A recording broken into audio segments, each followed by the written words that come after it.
माझ्या गोष्टीचं नाव आहे शुद्धी तशी बुद्धी. गोष्टीचं नाव आहे शुद्धी तशी बुद्धी.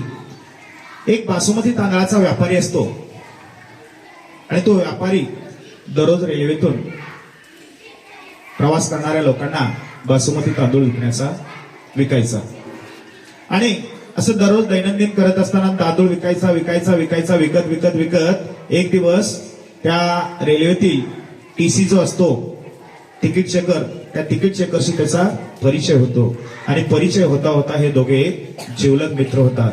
जिवलग मित्र झाल्यामुळे रेल्वेमध्ये जो बोगीत तांदूळ असतो वाहतुकीसाठी, त्या बोगीतील सुवासिक तांदूळ या व्यापाऱ्याला कमी स्वस्तात किंवा कमी दरामध्ये मिळू लागले आणि हा व्यापारी कमी दरात त्याला हे तांदूळ मिळत असल्यामुळे हा व्यापारी हळूहळू काय होऊ लागला, श्रीमंत होऊ लागला, प्रचंड श्रीमंत झाला आणि याच्या मनात यायला लागलं आपण दररोज नियमित इतके पैसे कमवतोय, त्या मित्राच्या कृपाशीर्वादाने आपण इतके पैसे कमवतोय, या पैशामुळे चोरीचा पैसा आहे, तांदूळ चोरतोय आपण आणि चोरलेल्या तांदळातून आपण काय मिळवतोय, पैसे मिळवतोय, नफा मिळवतोय, फायदा मिळवतोय आणि हे काय आहे, एक प्रकारचं पाप आहे.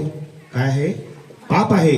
आणि हे पाप कमी करण्यासाठी तो मनाशी ठरवतो काय नाही, आपण एक दिवस दानधर्म करूया आणि दानधर्म करूया म्हणतो आणि एक दिवस खीर बनवतो.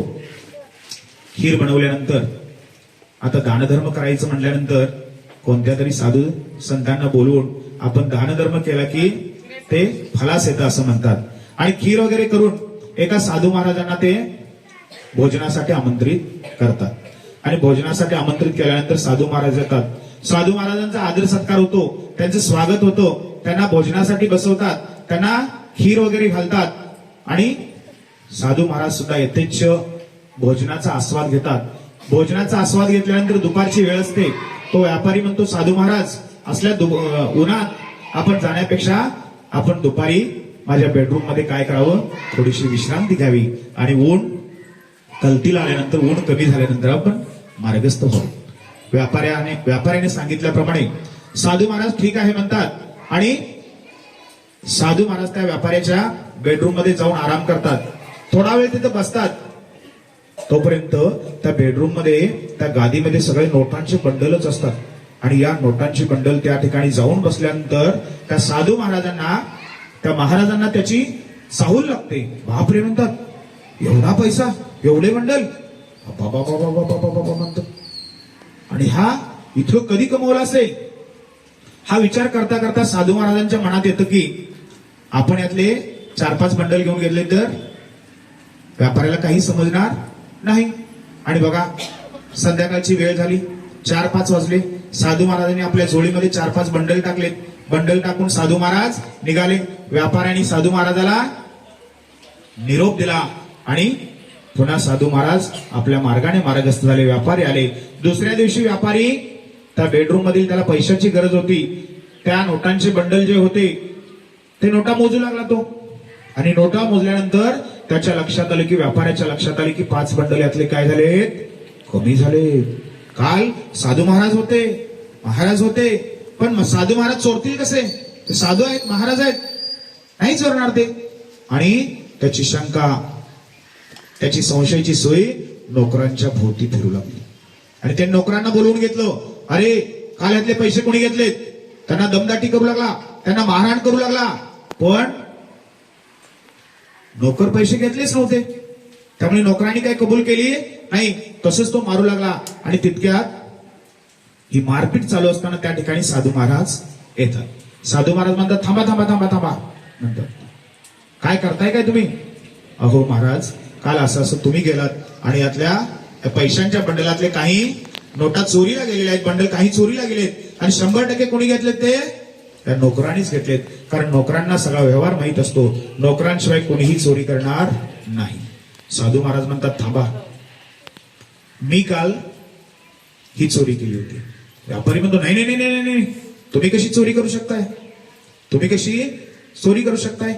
कुठल्या तरी नोकरांनी तुमच्याकडे बंडल, नोकरांना मारपीट केल्यानंतर, नोकरांना तगादा लावल्यानंतर कुठल्या तरी नोकरांनी तुमच्याकडे ते बंडल आणून दिलेत आणि त्या नोकराला वाचवण्यासाठी तुम्ही हे पैसे घेऊन आला. नाही नाही नाही नाही म्हणतात. अजिबात नाही. तुम्ही जो दयाभाव मी जो नोकरांसाठी किंवा तुम्ही जो दयाभाव दाखवतो तो अजिबात तसा नाही. काल मी त्या ठिकाणी बसलो होतो आणि साधू महाराज विचारता विचारता म्हणतात, तुम्ही काल खीर का घातला होता? आणि मग सगळे हकीकत सांगतात. असं असं मी एक छोटा व्यापारी होतो. छोटा व्यापारी असल्यामुळे हळूहळू त्या टीसीशी माझी मैत्री होते आणि त्या बोगद्यातील म्हणजे बोगी असते ना रेल्वेमध्ये, त्या बोगीतील तांदूळ चोरून मला ते टीसी मदत करतात. आणि असं करत करत करत मला त्या चोरीचा तो तांदूळ, बासुमती तांदूळ मी विकून प्रचंड पैसा कमवला. आणि हा प्रचंड पैसा कमवल्यानंतर एक प्रकारचा पाप आहे. आणि हे पाप कमी होण्यासाठी मी काल त्या तांदळाची खीर करून गोरगरिबांना वाटत होतो. आणि तुम्हाला सुद्धा साधू महाराज त्यासाठी मी आमंत्रित केलं होतं. साधू महाराज म्हणतात, बरोबर आहे. काल मी जी खीर खाली ना, ती खीर कशी होती? तो तांदूळ कशाचा होता? चोरीचा होता. तो तांदूळ कशाचा होता? चोरीचा होता. आणि चोरीची खीर खाल्ल्यामुळे माझ्या मनामध्ये चोरीची भावना निर्माण झाली. आणि त्या चोरीच्या क्षणाच्या मोहापायी मी ते 4-5 बंडल चोरले. आणि ज्यावेळी दुसऱ्या दिवशी सकाळी पोट रिकामं झाल्यानंतर पुन्हा मी माझ्या मूळ स्थितीमध्ये गेलो आणि म्हटलं, अरे रे रे रे, हा चोरीचा पैसा आहे, हा आपल्या कामाचा नाही, म्हणून मी हे पैसे तुमच्याकडे घेऊन आलेलो आहे. इथं ही गोष्ट संपते. गोष्टीचं तात्पर्य काय आहे बघा. जसं अन्न तसं मन. बघा किती महत्वाचं आहे. जसं अन्न तसं मन, जशी पाणी तशी वाणी, जसा आचार तसा संसार, जशी शुद्धी तशी बुद्धी. म्हणजे बाळांनो, तुम्ही जे वाचता त्याचे संस्कार तुमच्या स्मृतीपटलावरती होतात. जे ऐकता त्याच्या आचार विचारात बदल होतात. म्हणजे आपण प्रत्येकाने विद्यार्थ्यांनी काय करायला पाहिजे? चांगलं ते वाचायला पाहिजे, चांगलं ते बोलण्याचा प्रयत्न करायला पाहिजे, चांगलं तेच वाचन मनन चिंतन या सगळ्या गोष्टी जे जे चांगलं आहे ते करण्याचा आपण आटोकाट प्रयत्न करायचा आहे. चुकीचं असेल, चोरीचं असेल, अजिबात घ्यायचं नाही. जे कष्टाचं असेल, जे आपलं असेल त्याचा स्वीकार करून, जसे आचार असतात तसे विचार असतात, विचारावरून कृती घडते, कृतीवरून संस्कार घडतात, संस्कारावरून संस्कार घडतो किंवा आपलं आयुष्य आणि भविष्य घडत असतं. त्यासाठी सगळ्या विद्यार्थ्यांनी या कथेतून हाच बोध घ्यायचा आहे. जशी शुद्धी तशी बुद्धी.